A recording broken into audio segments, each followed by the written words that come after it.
我带你去医院。我不能去医院。啊？为什么？你这么多年是怎么活的？这么吐血，真的没事吗？就算是3代相交的大师一族，也因为我百年不变的容貌而刻意保持距离。而他和我相识不过2、3年，却如此待我。不方便说也没关系，不过我是医生，我也许能帮到你。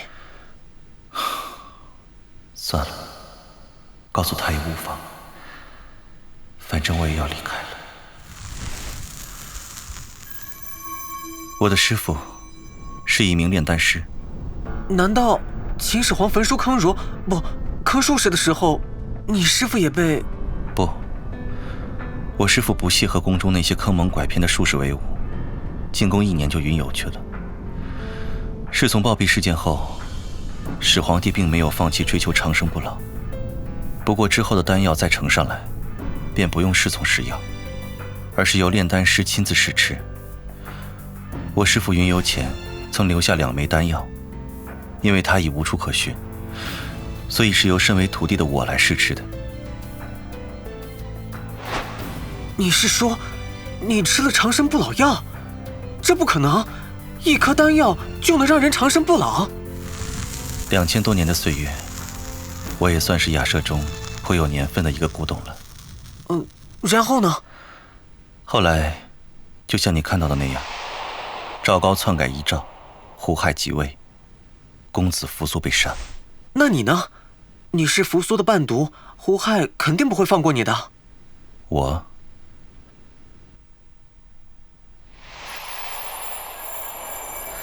因服用长生不老药，被禁足在府内观察，直到始皇帝发丧时才被放出来。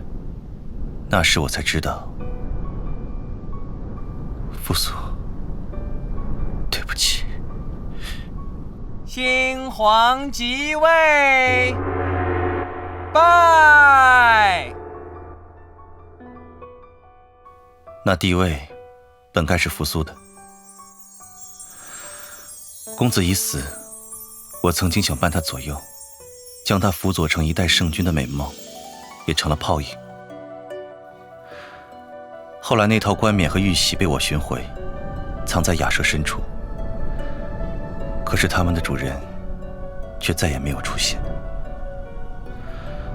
后来胡亥为排除异己，下旨让反对他的诸侯为始皇帝殉葬。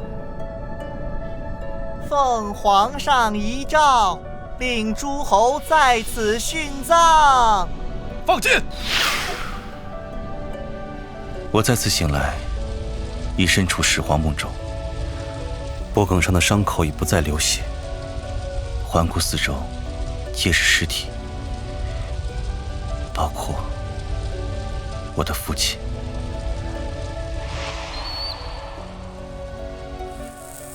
我把父亲的尸体背出了皇陵，葬在了我家祖地。之后我又四处寻扶苏的墓，赵高的人怎会将他好好安葬？我一路隐姓埋名，在边塞附近的一个坟包里找到了他。我把扶苏带去了骊山。始皇帝根本没有葬在他生前修建的豪华陵墓之中，他尸骨无存。我把扶苏葬在了骊山，他生前没能当大秦帝国的皇帝，我便让他在地下拥有那10万兵马俑。老板一直寻找扶苏的转世，也是希望能找回过去吧。可扶苏的转世每次都夭折，老板就这样在世间徘徊了2000多年，一定很累吧？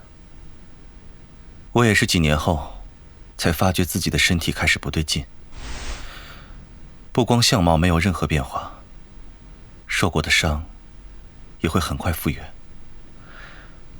我这才确认是吃了师父的长生不老药才变得如此。我这么多年从未停下过对自己的研究，也知道了身体衰老的原因是什么。哦，是细胞衰老。人的细胞分裂速度跟不上细胞衰老速度时，人体就会步入老年。可是，有种细胞除外。你是说癌细胞？所以你的意思是，你吃下的长生不老药致癌？可是那不是会加速你的死亡吗？自古相传，金玉生寒，可以保持尸体不腐。我身上的赤龙符布料，就是由上古流传下来的黑金和黑玉拉丝制成，本是为始皇帝入葬时所准备。它能抑制癌细胞分裂的次数，让身体的细胞维持一种微妙的平衡，各个器官不会衰老，也不会罢工。不过秦之后，这种神奇便极为少见。我能摸摸看吗？哦，这布料摸起来有点软，还有点硬，冰冷刺骨，应该是加入了某种稀有金属，产生了微弱的放射性物质，才保持肉体不腐。嘿嘿，好想把这衣服扒下来研究一下材质啊！其实我更想亲手碰触一下老板那颗跳了2000多年的心脏。收起你那种眼神。所以你2000多年都没脱下过这件衣服吗？短时间内脱下是没有关系的，比如睡觉的时候，只要衣服在我的附近，就能发挥作用。你这衣服是中山装吧？2000年前就这么时髦吗？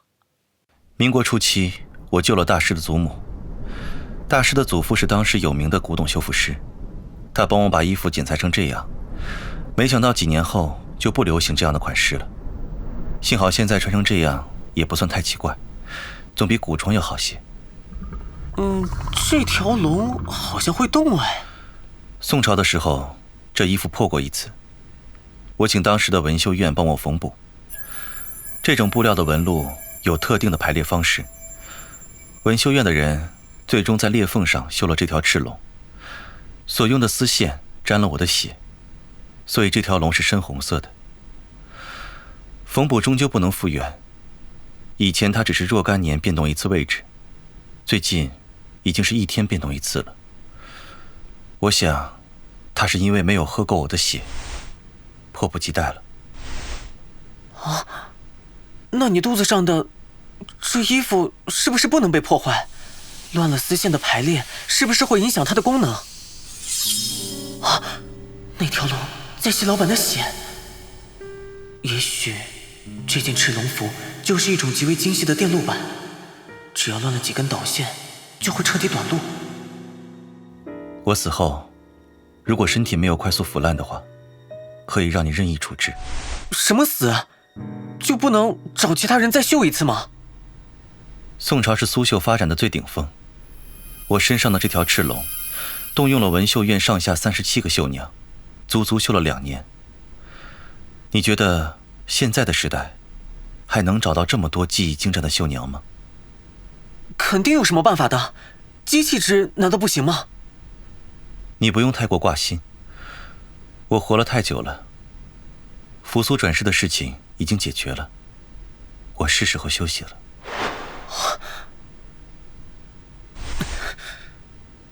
你和扶苏是朋友吗？是的。那和我呢？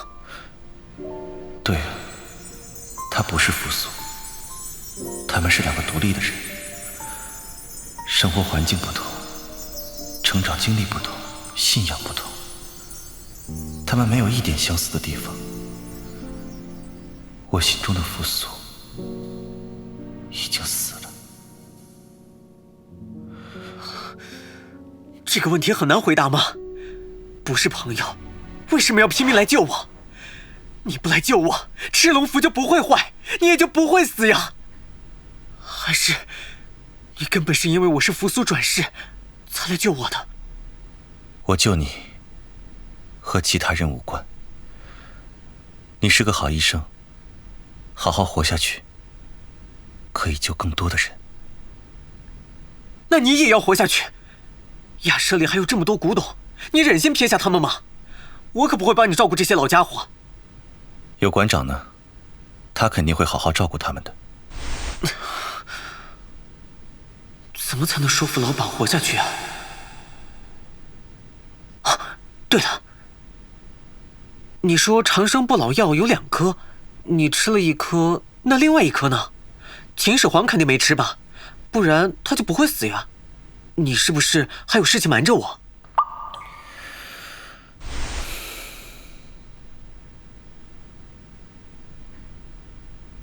还记得我不在的那几天吗？记得。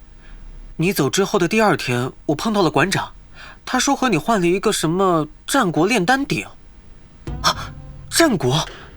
难道那个炼丹鼎？那个炼丹鼎是我师父留下来的，底部的夹层里放着另外1颗长生不老药。始皇帝本想在正式吃下丹药的我无事后再服用，但他没料到自己会死在东巡的路上。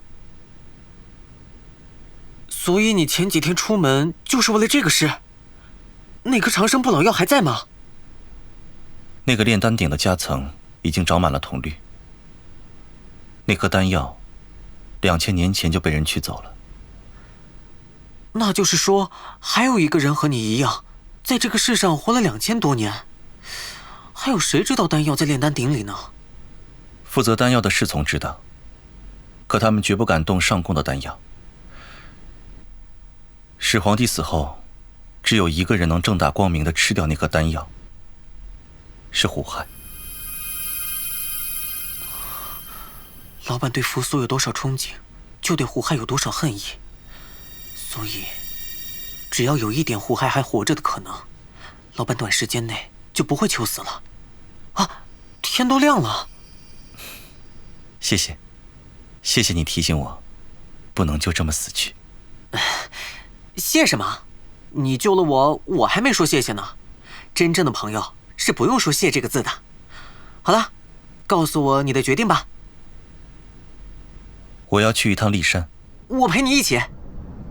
骊山地宫机关重重，太危险了，你不能去。我不会让你一个人去冒险的，更何况你现在的身体，而且那可是秦始皇陵墓啊！我上网查了一下，那个陵墓足足有78个北京故宫那么大，兵马俑都只是给他守门的，当年项羽都没找到地宫入口。我要是能进去，就这样决定了，我这就去请年假。哎，别想着拒绝我啊！朋友吗？